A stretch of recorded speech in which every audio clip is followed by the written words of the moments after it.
So do you know that all these loan apps that they advertise that you can use and borrow money are spy apps? A couple of months ago, this particular company started reaching out to me and calling me on the phone randomly. I don't know how they got my number.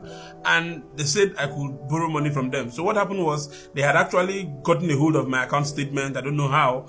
And so they felt like I would be a good client. So I answered them, asked them, how much can I get now? They said I'm eligible for 5 million naira right away. And that period, Sakpa was dancing something on my head. I was like, okay, I'll take 1 million naira. And I asked them, what's the procedure? They said I just needed to go to the App Store or the Play Store, download their app, and just sign up. Just like that, the money will be transferred into my account within 24 hours. I was like, okay. So I went to the Apple App Store and downloaded the app. That was when I discovered something very funny. This app was actually asking me permission to access my camera indefinitely.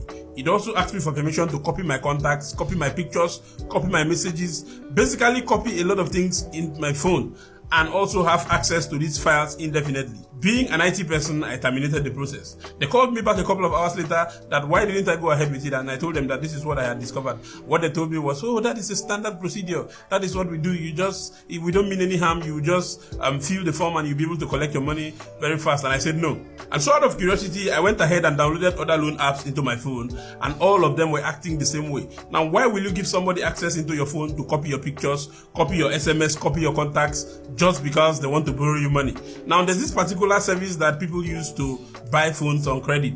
Those ones, as soon as you buy the phone, they're actually going to install their app inside the phone. Now, do you know what that app does? That app takes total control of your phone. You will not even be able to do a factory reset on your phone. Now, some of you will argue that, well, you're owing them money, that's why they installed the app. The question is, what happens when you finish paying the loan? The app will still be in your phone. They can be having access to your phone, your call records. They can turn on the camera of your phone remotely whenever they want. They can do anything with your phone that they wish whenever they want. And the funniest thing is that these loan companies are not being regulated by the government, so they can do anything to you that they wish. You might not even be able to report to anybody. You have to be careful when you're using these loan apps, or when you're using apps that request access to your camera indefinitely, request access to your photo library, your contacts. They want to copy those informations and store them in their server. I don't know for what purpose, but that is actually malicious to me.